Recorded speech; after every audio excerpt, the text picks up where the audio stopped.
में, धन में आसक्त होकर के हर्षित मत होइए, ये सब छूट जाएंगे। इस संसार में किसी को नहीं टिकना, सबको जाना है।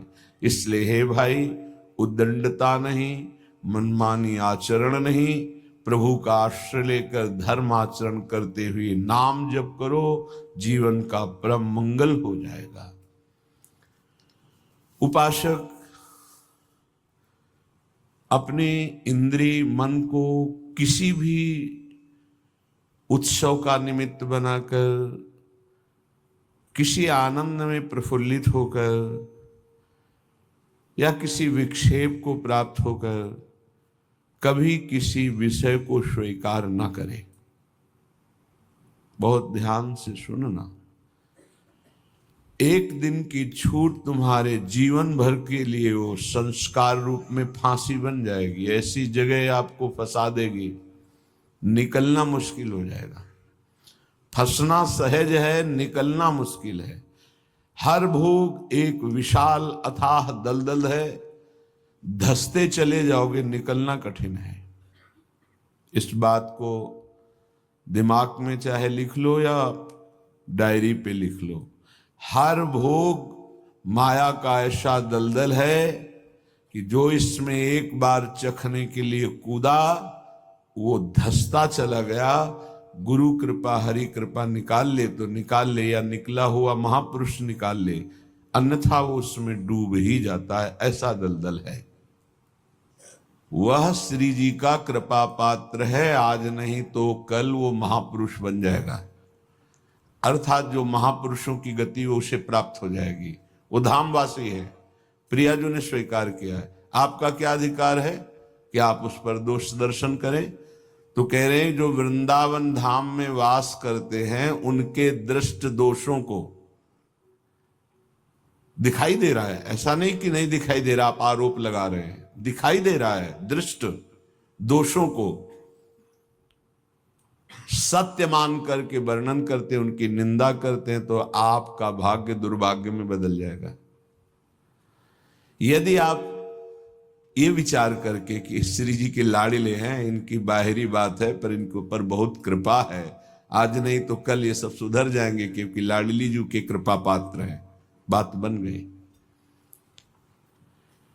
ऐसे मूर्ख लोग अपना संकट स्वयं चयन कर लेते हैं। जो दूसरों की, वृंदावनवासी की दोष दृष्टि से निंदा आदि करते हैं, बहुत निकृष्ट बात है, इसे कभी स्वीकार न करें।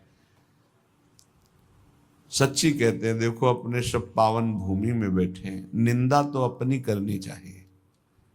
अंदर से देखो, ईमानदारी से देखो, जो हमारे अंदर कूड़ा करकट है इसकी निंदा करनी चाहिए कि मैं बहुत नीच हूं, हम पर इतनी कृपा है लाडली जी की, इतना दुलार कर रहे हैं, हम उनकी दुलार को ठुकराए चले जा रहे हैं।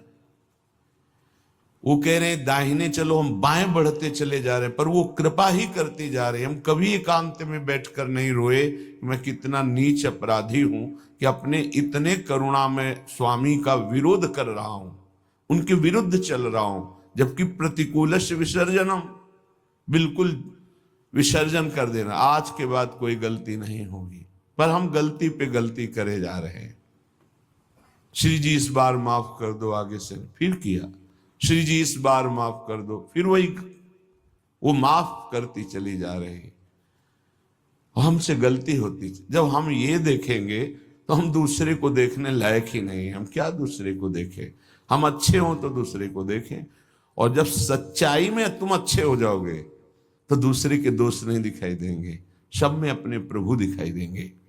इसलिए श्रीपाद कह रहे हो, मूर्ख लोग अपने संकट को बुलाते हैं, संकट का निर्माण करते हैं।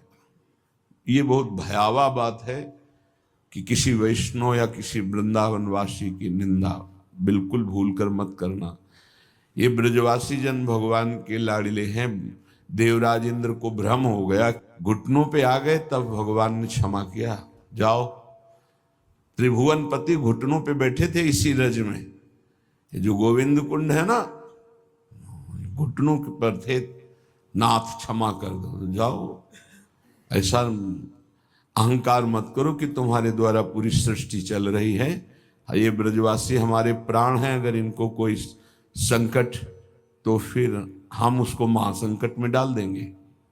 हमारे ब्रजवासियों को कोई ना छेड़े। भगवान कह रहे मेरे प्राण हैं ब्रजवासी जन।